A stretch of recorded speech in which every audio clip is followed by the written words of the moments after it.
You've seen the memes, right? I mean, we've all seen them. The internet loves to treat this man, Kim Jong-un, as some kind of running joke. But today, we're going to pull back that curtain of internet ridicule, because behind it is a truth that is anything but funny.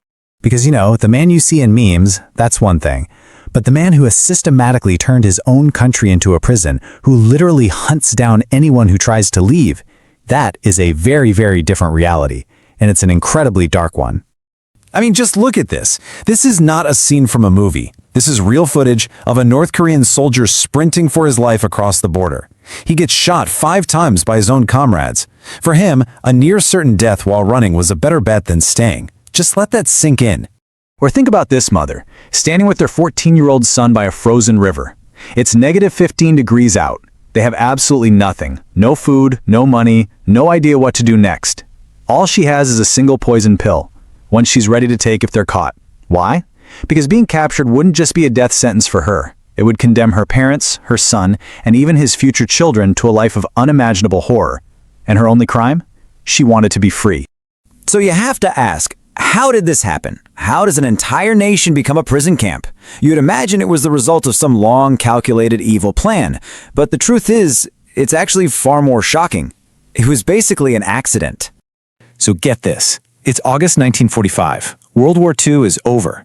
2 junior American officers get an urgent task: divide Korea before the Soviets can grab the whole thing.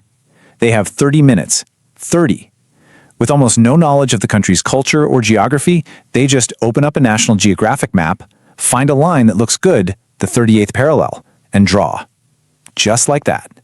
In half an hour, a pencil line created the foundation for the world's largest open-air prison. That line on a map explains the how, but not the why. Why is it so incredibly hard to leave?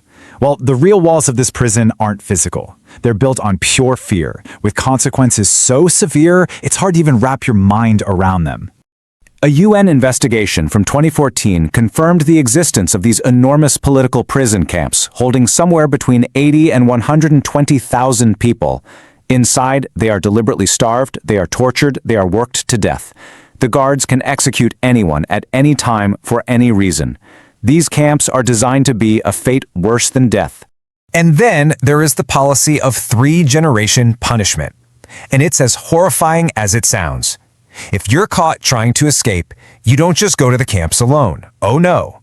Your parents and your grandparents go with you. Your children go with you. Your entire bloodline is imprisoned for your crime. So when you decide to run, you are risking not just your life, but the lives and freedom of every single person you love. But, okay, let's just imagine you're alone, you have no family left for them to punish, you decide you're going to risk it. So, where do you go?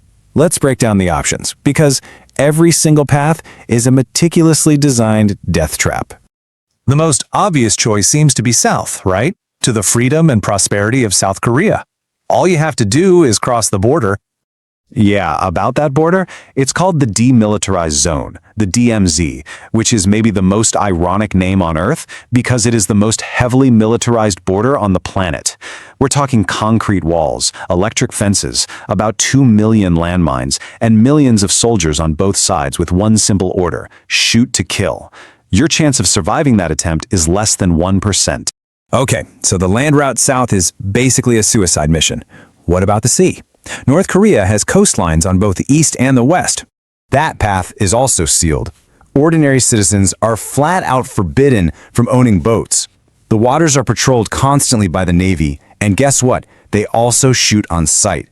Even if you manage to build some kind of makeshift raft, you'd be up against treacherous currents and weather. Your only hope would be the tiny, tiny chance of being spotted by a South Korean ship before you drown or starve to death. So, back to the land borders. What about going north? There's that short little border with Russia. Is that an option? Unfortunately, no. The border is only 17 kilometers long, which makes it incredibly easy for them to patrol it. And even if you somehow miraculously made it across, Russia's official policy is to immediately capture and return any North Korean defectors. It's a dead end that leads you right back to a prison camp. South is impossible. The sea is impossible. Russia is a trap. That leaves just one final option: the long 1,352-kilometer border with China. Now, this is the most common route, but it is far from safe. The border is still heavily guarded, and China has the same official policy as Russia. They send all escapees back. If you're caught, you're held in a Chinese detention center, interrogated, often tortured, and then handed right back to North Korea to face the camps or even worse. So, if every border is a trap, is there any hope at all? Well, there is one incredibly perilous path left. It's a journey that relies not on luck, but on money and a whole lot of secrets. The only really viable path is to somehow get to China first. And from there, you have to hire a broker, a human smuggler, for a secret journey that spans thousands of kilometers, all to get to a third country, like Thailand, that won't send you back. But this freedom comes at an absolutely insane price. And that price is just skyrocketing. And to put those broker fees into perspective, the average North Korean earns somewhere between $1 and $3 a month. Saving up over $20,000 isn't just difficult, it's basically impossible. This path to freedom is only available to a microscopic few.